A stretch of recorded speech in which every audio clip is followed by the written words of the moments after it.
Hello बच्चों, welcome to all of you in this beautiful channel of the Calvin. मैं Chanchal ma'am आप सभी का स्वागत करती हूं अपने इस वीडियो में, जिसमें मैम आज आपसे डिस्कस करने वाले, जैसे कि आप जानते हो हमारी सीरीज चल रही है 15 मोस्ट इंपॉर्टेंट क्वेश्चन। बेटा यहीं से सब कुछ आना है। तो आज की बारी है आपके दूसरे पार्ट को करने की, जिसका नाम है अम्ल, क्षारक व लवण।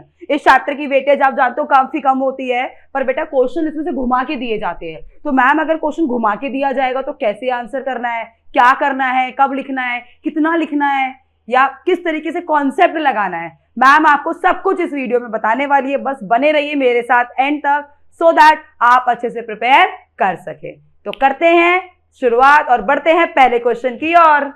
चलिए बेटा, तो हम देखते हैं हमारा पहला प्रश्न। हमारा पहला प्रश्न क्या है? हमारा पहला प्रश्न हमसे कह रहा है, नीचे दी गई सारिणी, ठीक है भाई, नीचे हमें एक सारिणी दी गई है। ओके, समझ आ गई इतनी चीज तो हमें भाई। नीचे हमें क्या दे रखी है? एक सारिणी दी हुई है, ठीक है। नींबू का रस और ये सब हमें दिखा रखा है, ठीक है भाई। एक पूरी सारिणी दी गई है जिसमें आपको ये दे रखा है, आपको बताना है कि भाई इस सारिणी में कौन सा विकल्प सही है। नींबू का रस, नींबू का रस मतलब खट्टा होगा, 3 रंग की 3 होती है उसकी पीएच, नहीं। अब 3 पीएच है तो क्षार के तो कभी नहीं उठता होगा, तो फिर वो अम्लीय होगा। वो बिल्कुल सही कह रहे हो आप। फिर मिल्क ऑफ मैग्नीशियम, मैडम नीला रंग दे रहा है। नीला कैसे देगा? चलो ठीक है, दे भी रहा है तो 10 है पीएच, ठीक है भाई मैडम, क्योंकि वो तो क्षार की है, ये तो सही लग रहा है। जठर रस, बेटा ये भी क्षार की होता है। शुद्ध जल उदासीन होता है, तो भाई ये भी ठीक है एक तरीके से। पर शुद्ध रस पीला रंग नहीं देता, जठर रस लाल रंग नहीं देता, तो रंग भी तो जरूरी है बेटा। तो कौन सा सही है इसमें? खाली बी सही है। तो बी है आपका, जो कि बताया जा रहा है कि हाँ भाई ये आपको इस तरीके से प्रदान करता है। अगला देखिए, अगले प्रश्न की ओर। निम्नलिखित में से कौन सा धोने का सोडा है? अरे वाह, ये तो सब बच्चों को याद होना चाहिए। मैडम धोने का सोडा था Na2CO3.10H2O, ये था। ये धोने का सोडे का एक सबसे महत्वपूर्ण काम सभी बच्चे हमारे याद रखेंगे, और वो काम था कि कठोर जल की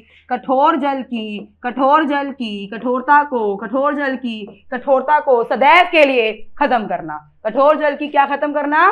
कठोरता। कब के लिए? सदैव के लिए। कब के लिए? सदैव के लिए। ये काम ही करता है। अगला प्रश्न, अभिकथन। ओके, जब कॉपर सल्फेट के जलीय विलयन में लेड का कोई टुकड़ा डाला जाता है तो विलय रंगहीन हो जाता है। भैया डाल के देख लेते हैं एक बारी, डाल के देख लेते हैं जो भी चीज है भाई। देखो हमने क्या लिया? Copper sulphate. सभी बच्चे जानते हैं बहुत ही बेहतरीन तरीके से कि मैडम ये तो नीला होता है, ठीक है भाई। क्या डाला? Lead, PB.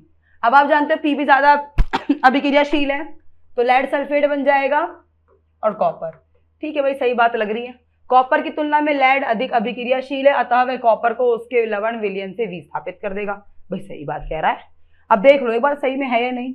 तो सबसे ऊपर KNaCl-ZnFePbH, फिर Cu, भाई पीबी ऊपर आ रहा है, सही बात है बिल्कुल। तो बिल्कुल सही है भाई, दोनों बातें सही है और वो सही है, तो इसलिए क्या हो जाएगा? ए हो जाएगा। बिल्कुल सही मेरे बच्चों, गलत तो होते ही नहीं हमारे बच्चे। दी गई प्रायोगिक व्यवस्था में यदि प्रयोग किए गए नीचे दिए गए प्रत्येक विलयन के साथ पृथक पृथक रूप में किया जाता है तो जिन प्रकरण या प्रकरणों में बल्ब चमकेगा वो बताओ भाई। कब कब इसमें बल्ब चमकेगा? कौन से विलयन में? तो आप जानते हो उस विलयन में ये बल्ब चमकने वाला है जिस विलयन में आयन पाए जा रहे हैं। जिस विलयन में क्या पाए जा रहे हैं? आयन पाए जा रहे हैं। ठीक है भाई, देख लेते हैं।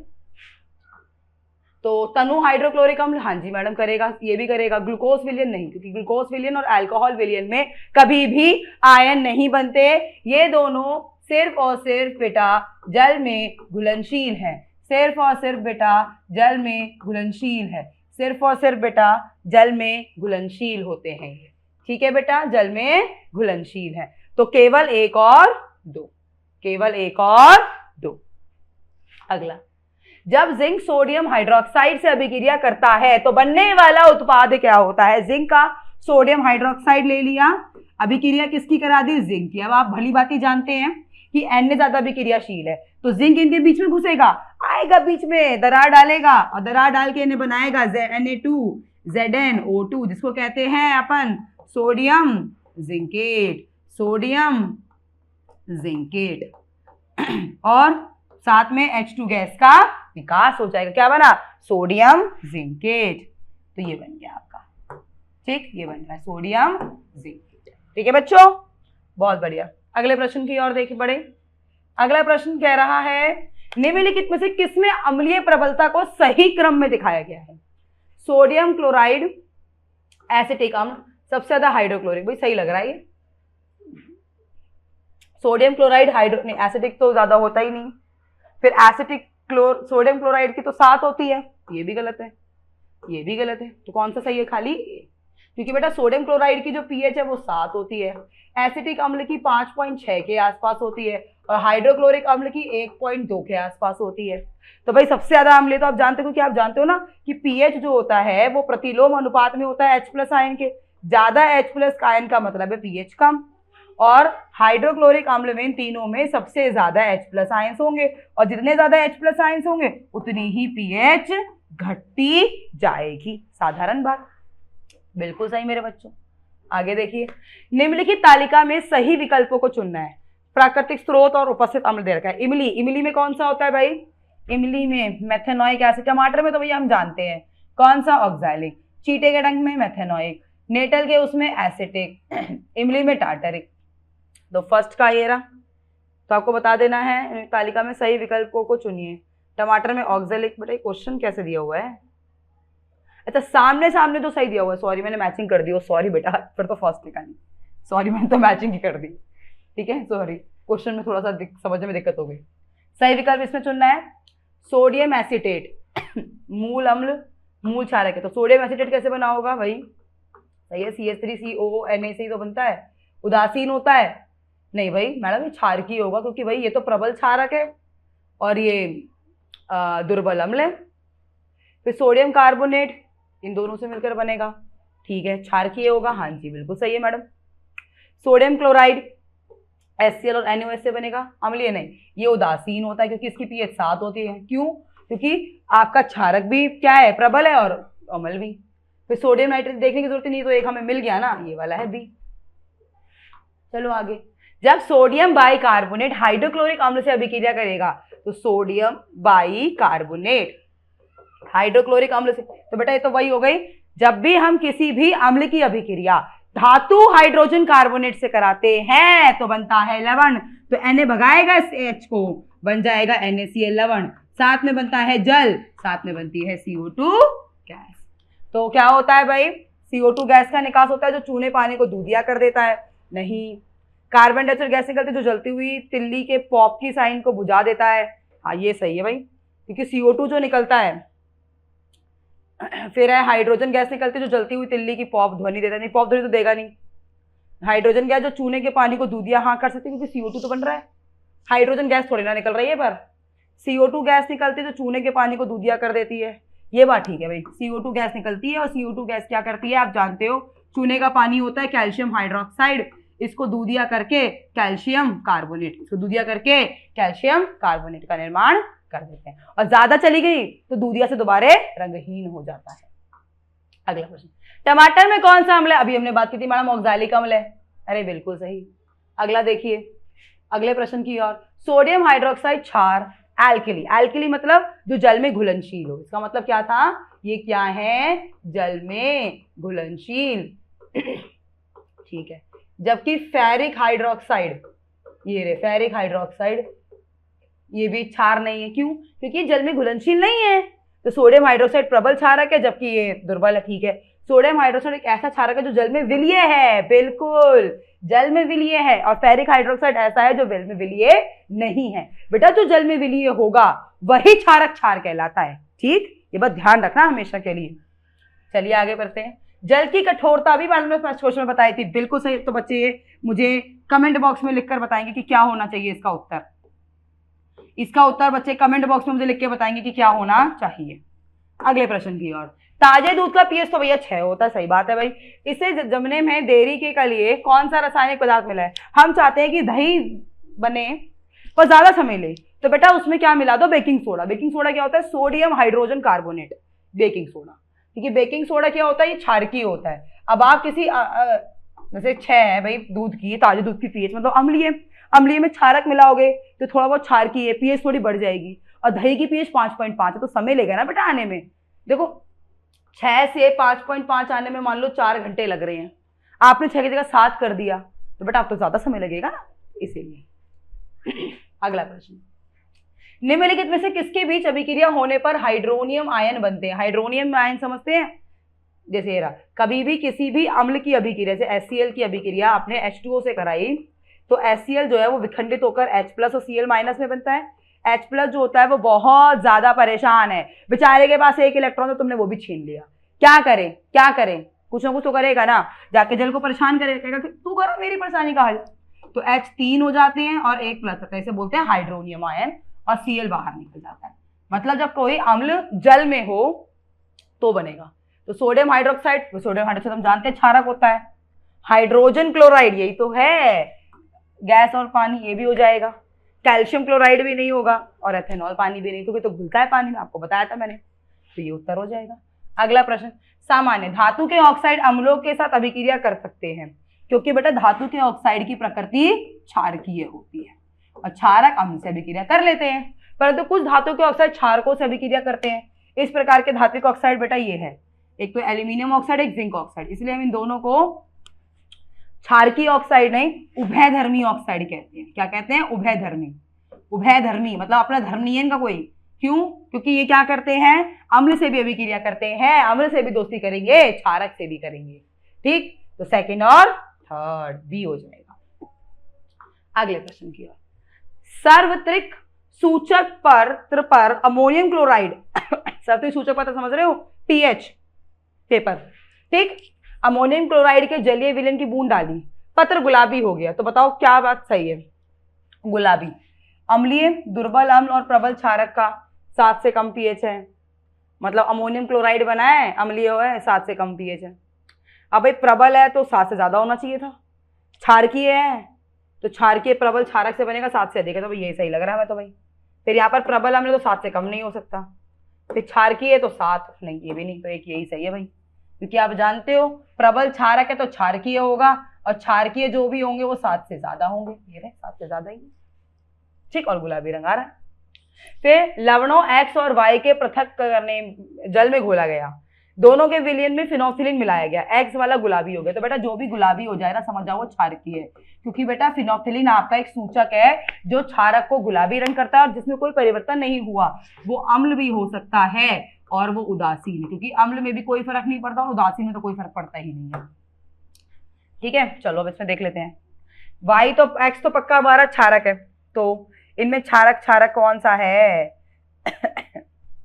और वहां पर अम्ल कौन सा है? Sodium carbonate. अब आप जानते हो धातु का कार्बोनेट भी तो वही होता है, अमोनियम नहीं होगा, सोडियम नाइट्रेट ये भी कह सकते हो, तो सोडियम कार्बोनेट ठीक है वैसे, और अमोनियम क्लोराइड नहीं नहीं नहीं नहीं नहीं नहीं नहीं नहीं, ये नहीं होगा, ये तो वाई में कोई परिवर्तन नहीं हुआ ना, क्षारक है ये तो ठीक है।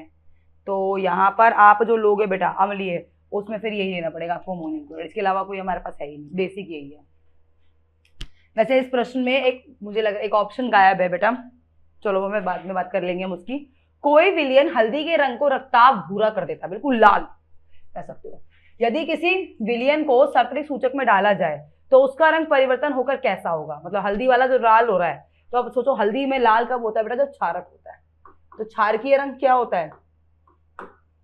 बैंगनी या वो बैंगनी या नीला? नीला नीला होता है, नीला हो जाएगा, वो क्षारक है ना। अगला है, आप जल की कठोरता का परीक्षण करना चाहते हैं परंतु आपकी प्रयोगशाला में कठोर जल उपलब्ध नहीं है, तो बताओ किन यौगिक को शुद्ध में घोलकर आप कठोर जल बनाओगे? तो बेटा ध्यान रखना, जो कठोर जल होता है, कठोर जल जो होता है, कठोर क्यों है वो? क्योंकि उसके अंदर मैग्नीशियम के और कैल्शियम के आयन पाए जा रहे हैं, क्योंकि उसमें मैग्नीशियम के और कैल्शियम के क्या पाए जा रहे हैं? आयन है भाई, मैग्नीशियम और कैल्शियम।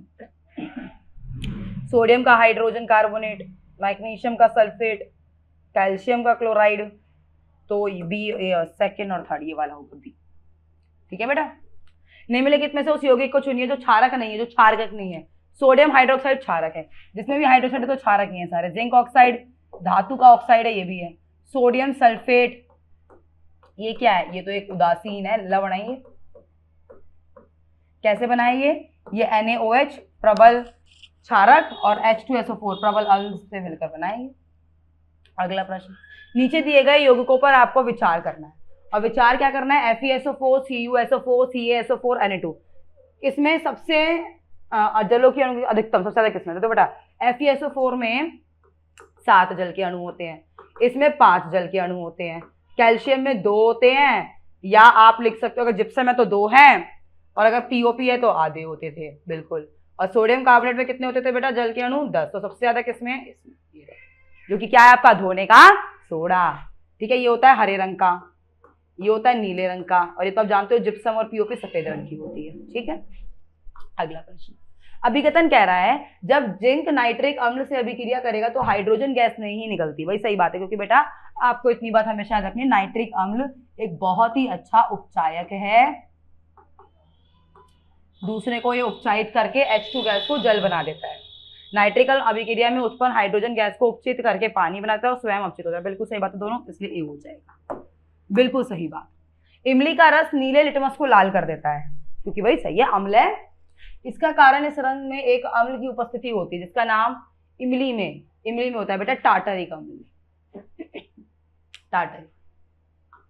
अगला, वह कौन सा ऑक्साइड है जो HCl से अभिक्रिया करने के साथ साथ KOH से भी अभिक्रिया कर देगा और लवण और जल बनाएगा, तो बेटा वो ये है, क्योंकि आपको बताया था मैंने उभयधर्मी है। अगर आप इसकी Al2O3 की अभिक्रिया HCl से कराओ तो AlCl3 और जल बनेगा, और अगर आप इसी Al2O3 की अभिक्रिया KOH से कराओ तो यहाँ पर K2AlO और H2O बनेगा, दोनों में लवण दोनों में जल, क्योंकि ये उभयधर्मी ऑक्साइड है।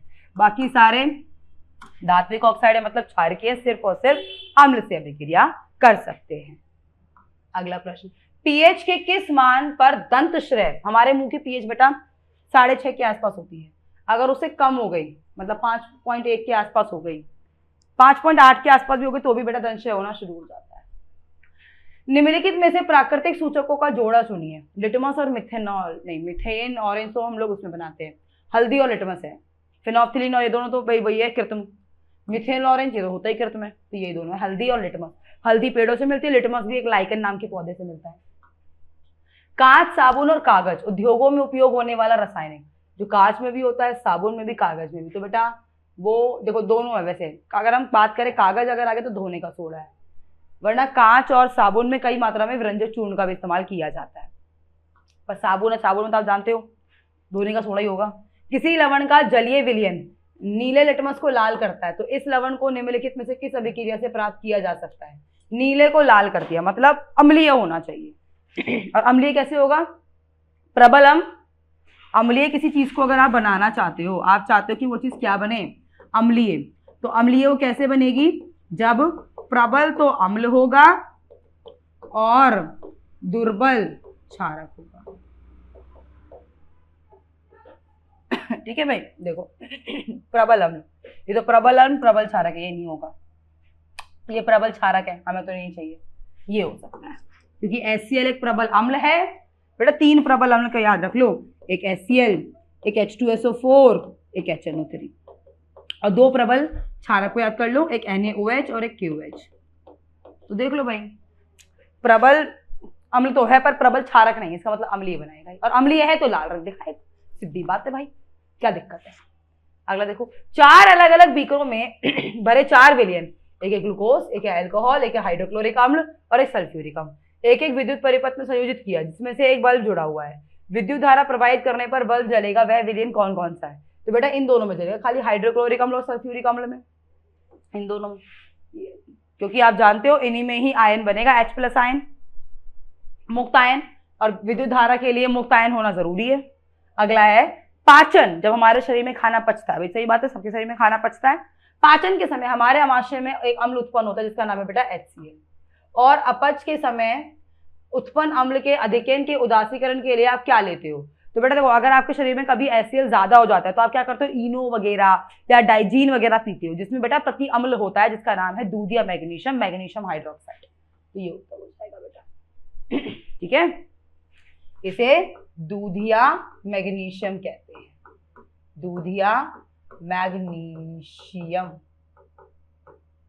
ठीक है, अगला, दांतों के इनामल जो होता है ना, सफेद सफेद होते हैं, इसे इनामल बोलते हैं। ये दंत फलक में उपस्थित लवण कौन सा होता है।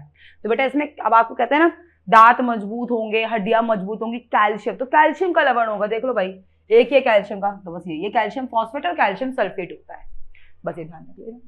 और यहाँ तो आपके लिए कितना अच्छा था कि एक ही था। चलिए अगले प्रश्न की ओर।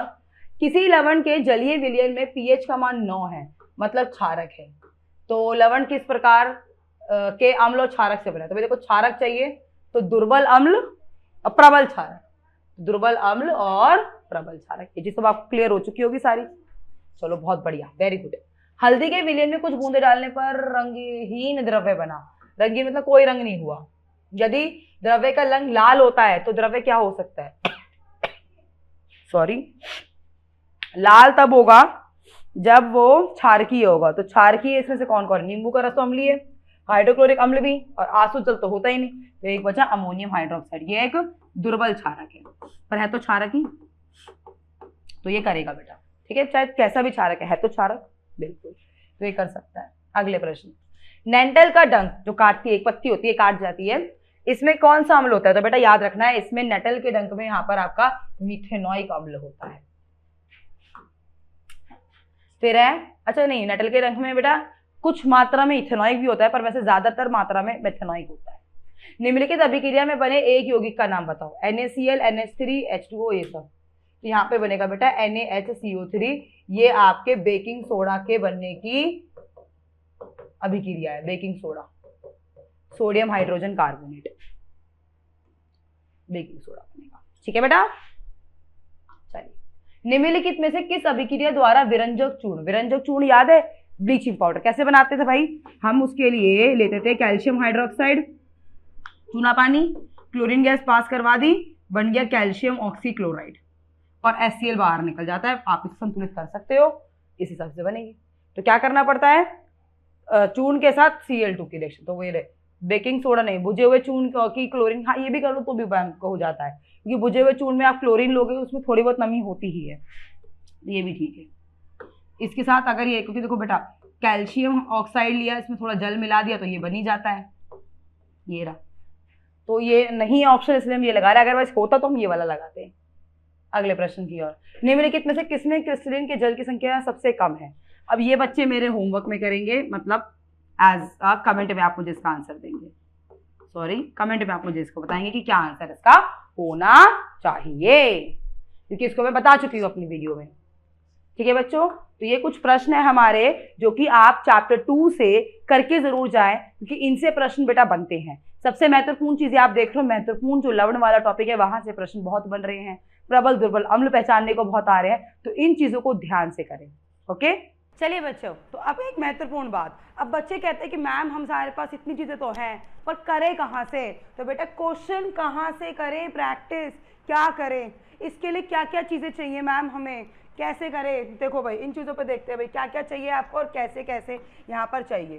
तो देखो बेटा, सबसे पहली चीज़ अगर हम बात करें यहाँ पर आपको क्या क्या ज़रूरत है भाई, मैम हमें पेपर करना है, हमें डर है कि हम MCQ कैसे करें, तो आपको MCQ चाहिए भाई, जो कि सब में आते हैं, SST, साइंस, हिंदी, इंग्लिश सब में आएंगे। असर्शन रीजन मैम जहाँ तो हमारे बहुत ही ज़्यादा नंबर कटते हैं वो भी हमें चाहिए, केस स्टडी के क्वेश्चन चाहिए, सोर्स बेस्ड क्वेश्चन चाहिए, 2 से 3 नंबर वाले क्वेश्चन चाहिए मैडम, 5 नंबर के क्वेश्चन चाहिए। मैप वर्क SST में समझ ही नहीं आता कि कौन सी चीज़ कहाँ लगा, शिवालिक कहाँ है हमें नहीं पता। स्टेटमेंट के क्वेश्चन आ जाते हैं भाई, साइंस में बन के आ जाते हैं, डायग्राम आते हैं मैम, कौन से डायग्राम मोस्ट इंपॉर्टेंट है जो हमें करने हैं, अब बनाने तो कितना लेबल करना ज़रूरी है। फिर पिक्चर बेस्ड क्वेश्चन जो कि आपके SST में आ जाते हैं। तो बेटा इन चीज़ों के बारे में कैसे मिलेगा मैम हमें ये सब चीज़ें, तो इन सब के लिए फिर आपको चाहिए ट्रिक्स कि मैम MCQ अगर मान लो नहीं आ रहा तो कौन सी ट्रिक से सॉल्व करें, क्योंकि बेटा 25% की वेटेज है, इसकी भी 25% की वेटेज है, तो कैसे करना है मैडम इसको सॉल्व। फिर presentation for the subjective question, बेटा हर क्वेश्चन को प्रेजेंट करने का एक तरीका होता है, क्योंकि बेटा आप जो लिख रहे हो एग्जामिनर उसी से आपको ट्रीट करेगा, एग्जामिनर डील आपके रिटिंग पोर्शन से करने वाला है, उससे कोई मतलब नहीं कि आपके पास कितनी नॉलेज है, वो जस्ट ये देखेगा आपने लिखा कैसे, प्रेजेंट कैसे किया। तो बेटा प्रेजेंटेशन कैसे करना है, आता तो है पर प्रेजेंट करना नहीं आता, तो कैसे करना है तो ये भी सीखेंगे, क्योंकि 75% की वेटेज है भाई इसकी, तो मैम ये कैसे सीखा जाएगा। तो इन सभी बातों के लिए, इन सभी चीज़ों का हम सबके पास एक ही है जवाब, वो है जवाब ये।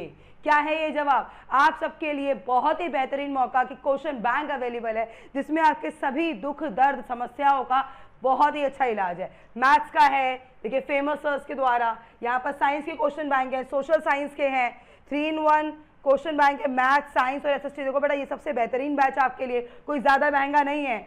यहाँ पे आपके 3-in-1 question bank for the Hindi medium भी आपके लिए अवेलेबल है, मैथ, सोशल साइंस और यहाँ पर साइंस के लिए। कितनी महत्वपूर्ण चीज़ें हैं जो आपके सामने यहाँ पर रखी गई हैं। देखिए जो कैल्विन कराएगा वही आएगा।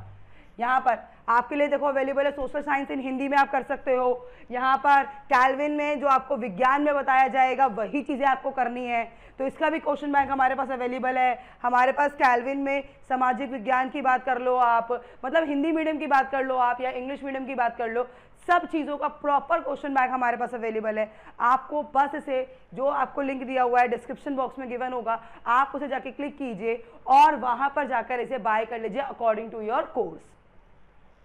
ठीक है बच्चों, ताकि आप अच्छे से कर सकें। अच्छा एक चीज़ और, साथ में अगर प्लस लेते हैं तो एक नया ऑफर आपके लिए। क्या क्या प्लस का मैडम?